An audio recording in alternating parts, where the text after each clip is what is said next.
قرآن سنو ماں باپ کے لیے، وَاخْفِضْ لَهُمَا جَنَاحَ الذُّلِّ مِنَ الرَّحْمَةِ وَقُلْ رَبِّ ارْحَمْهُمَا كَمَا رَبَّيَانِي صَغِيرًا۔ ہاں، ماں باپ کے لیے اپنے پر پھیلا دو، پر بچھا دو۔ کیوں بھائی؟ انسان کے پر ہوتے ہیں یا بازو ہوتے ہیں؟ کیوں جی؟ بولو بھائی۔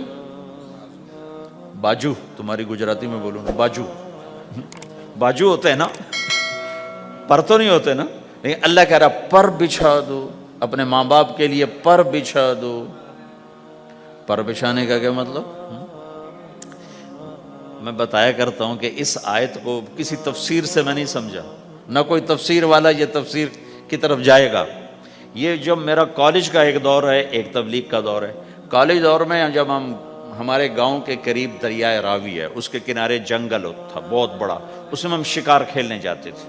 ایک ایک ہفتہ جنگل میں پڑے رہتے تھے، تو ساتھ کھانے کا سامان، ساتھ سارے حشم خدم، اور ایک ایک ہفتہ ہم شکار کرتے تھے۔ تو وہ تیتر کو لگتا تھا نا چھرا، وہ چھرے لگتے تھے تو گرتا تھا، تو یوں اس کے پر یوں ہو جاتے تھے۔ میرے آنکھوں کے سامنے وہ تیتر نظر آ رہے ہیں، وہ یوں ایسے گرتے تھے اور یوں گردن ٹیڑھی ہوتی تھی، اور اس کا مطلب یہ ہوتا تھا کہ اب میں تیرے بس میں ہوں، ذبح کر یا چھوڑ دے، میرا بس ختم ہو جائے۔ تو آئے ہائے ہائے، قربان جاؤں قرآن کی خوبصورتی پر۔ میرا رب کہتا ہے اپنے پروں کو بچھا دے ماں باپ کے آگے، جیسے زخمی پرندہ تیرے آگے بچھ جاتا ہے کہ ذبح کر دو صاحب، بھون کے کھا یا کباب بنا کے کھا، اب تیرے حوالے ہوں۔ ایسے ہی ماں باپ کے آگے یوں ہو جا۔ کیا خوبصورت تعبیر کی ہے۔ لا تقل لہما اف، اون بھی نہ کر۔ آپ نے فرمایا کاش میرے والدین ہوتے، تمنا کی۔ 2 مہینے کے تھے ماں کے پیٹ میں تو باپ کا انتقال ہو گیا، یا اور نہیں تو میری ماں تو ہوتی، میری ماں تو ہوتی۔ اور میں عشاء کی نماز کے مصلی پہ کھڑا ہوتا اور میں سورۃ فاتحہ شروع کر چکا ہوتا، اور ادھر سے میری ماں کہتی محمد، تو میں ماں کے لیے نماز توڑ دیتا۔ میں کہتا لبیک یا اماں۔ حج کا سفر ہے، 63 سال عمر ہے، ماں کو فوت ہوئے 57 سال گزر چکے ہیں۔ آپ حاجیوں کے ساتھ ابوا سے گزرتے ہیں، 10 میل آگے بستی ہے، پہلے قبر آ جاتی ہے۔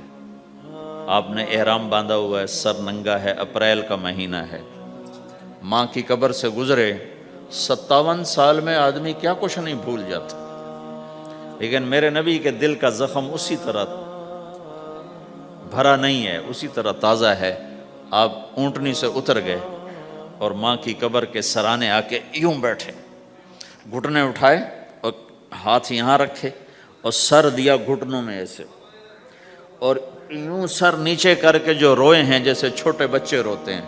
آپ نے دیکھا چھوٹے بچے گھروں میں ایسے روتے ہیں، ایسے ہم بھی بہت روئے اس طرح منہ گھٹنوں میں دے کر، تو میرے نبی گھٹنوں میں منہ دے کر جوں روئے جوں روئے جوں روئے، کئی گھنٹے روتے رہے۔ سن 2000 میں حضرت آمنہ کی قبر کی زیارت کے لیے پہنچا، ڈھونڈتے ڈھونڈتے اللہ نے پہنچایا، ایک رہبر کو ساتھ لیا، وہ پہاڑوں کے اندر وہ قبر ہے، تو وہ اندر ہمیں لے گیا۔ راستہ کوئی نہیں تھا، جس کو پتہ ہو وہ پہنچا سکتا ہے، ویسے کوئی نہیں جا سکتا۔ کالے پہاڑ، چھوٹے چھوٹے، کانٹے دار جھاڑیوں، ایک پہاڑی ہوگی اتنی اونچی جتنی آپ کی چھت ہے، اس کے اوپر باقی پہاڑ تو ایسے تھے، نوک نکلی ہوئی، وہ اوپر فلیٹ تھا، کوئی 10 بائی 10 تقریباً۔ وہاں میرے نبی کی ماں آرام کر رہی تھی، تو میں نے چاروں طرف دیکھا تو 2000 یعنی صرف 12 سال پہلے جنگل، ویرانہ، وحشت، 1400 سال پہلے یہاں کیا ہوگا؟ میں اللہ کی بے نیازی سے کانپ رہا تھا کہ میرے رب، جس کی خاطر تو نے کائنات بنائی، یہاں اس جنگل میں اس پہ اتنا امتحان ڈالا، وہ بھی 6 سال کی عمر میں۔ باپ دیکھا نہیں، بہن کوئی نہیں، بھائی کوئی نہیں، خالہ کوئی نہیں، کوئی ساتھی کوئی نہیں۔ 3 دن بعد یہ موت آتی تو مکے میں آتی تو کئی سینے سے لگاتے، 3 دن پہلے یہ موت آتی تو مدینے میں آتی، کئی سینے سے لگاتے۔ مدینے سے بھی نکالا اور مکے سے بھی دور کیا، اور جنگل کے اندر صرف 25 سال کی عمر میں اما آمنہ رضی اللہ تعالیٰ عنہ پہ موت نے وار کیا، اور اللہ کے نبی گھبرا گئے۔ 6 سال کے بچے کو سمجھ میں نہیں آ رہا کہ یہ کیا ہو رہا ہے۔ حضرت آمنہ بول نہیں پا رہے، مجھے لگتا ہے غالباً ہارٹ اٹیک ہوا ہوگا۔ 3 افراد، والدہ، خادمہ ام ایمن اور میرے نبی، اور حضرت آمنہ یوں تڑپ رہی تھی، ایسے پہلو بدل رہی تھی، تڑپ رہی تھی، اور آپ سہمے ہوئے بیٹھے تھے اور سمجھ میں نہیں آ رہا تھا ہوا کیا ہے۔ پھر حضرت آمنہ نے آخر میں اپنے آپ کو، ہارٹ اٹیک میں بولا نہیں جاتا، مجھے ہوا تھا تو مجھے پتا ہے بولا نہیں جاتا، آخر بجھتی شمع بھڑکی کا بیٹا، ہر زندہ نے مرنا ہے، ہر جوانی نے ڈھلنا ہے، اور لگتا ہے میرے جانے کا وقت آ چکا ہے۔ ولد تو طہرن، تو ایسا پاک ہے کہ تیرے ذریعے سے سارا عالم پاک ہوگا۔ اور شمع بجھی، اور چھوٹا سا معصوم بچہ ماں کے سینے پر سر رکھ کے جو رویا ہے، کاش تم اس جگہ پہ ہوتے، اس خوبصورت ملک میں تم ابوا کو کیسے جانو، اور میں تمہیں کیسے بتاؤں۔ میں ہزاروں دفعہ یہ قصہ سنا چکا ہوں، مجھے ہر دفعہ رونا آتا ہے کہ میں وہاں اپنے آپ کو محسوس کرتا ہوں کہ ہائے، یہاں اس جگہ اتنا بڑا امتحان، وہ صرف 6 برس کا، کون وہاں قبر بنانے آیا؟ کوئی گزرے ہوں گے، ویسے تو کسی کے بس میں نہیں وہاں قبر بنانا۔ جب پہاڑ سے نیچے اترے تو ہمارے نبی پھر بھاگے۔ جب ام ایمن اوپر پہنچی ہیں تو کیا منظر تھا کہ ابوا کے پہاڑ بھی روئے اور زمین آسمان بھی روئے، اور ہر پتھر رویا کہ 6 سال کا معصوم بچہ 2 جہان کا سردار ہے، جنت کا چابی بردار ہے، اللہ کا جھنڈا ان کے ہاتھ میں ہوگا، شفاعت ان کی کہ طفیل حساب ہوگا، ان کی شفاعت کے ساتھ پل پار ہوگا، ان کے صدقے جنت کا دروازہ کھلے گا، ان کے صدقے جنت میں داخلہ ہوگا، ان کے صدقے گناہوں کی معافی ہوگی۔ اور اتنی بڑی ہستی والضحیٰ واللیل اذا سجا کا ٹائٹل لینے والا، وما ارسلناک الا کافۃ للناس بشیرا ونذیرا کا ٹائٹل لینے والا، 6 سال کا بچہ، مجھے دیکھو ماں کی قبر کو سینے سے لگایا ہوا تھا اور اس کے اوپر لیٹے ہوئے تھے۔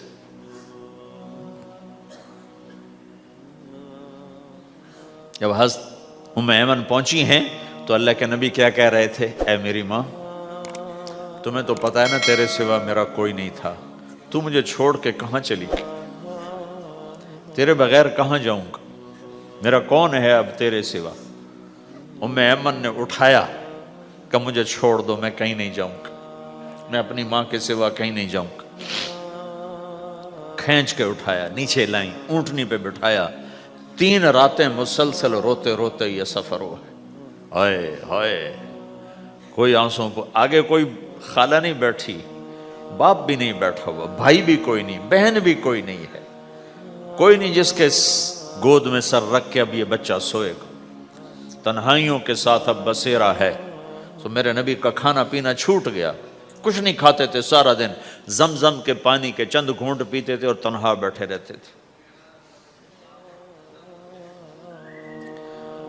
تو اس پر آپ نے یہ کہا، کاش میری ماں ہوتی تو میں ایسی خدمت کرتا کہ اس کے پیچھے نماز بھی توڑ دیتا۔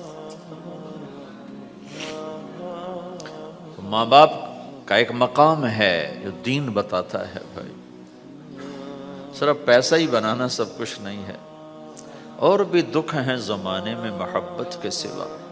راحتیں اور بھی ہیں وصل کی راحت کے سوا۔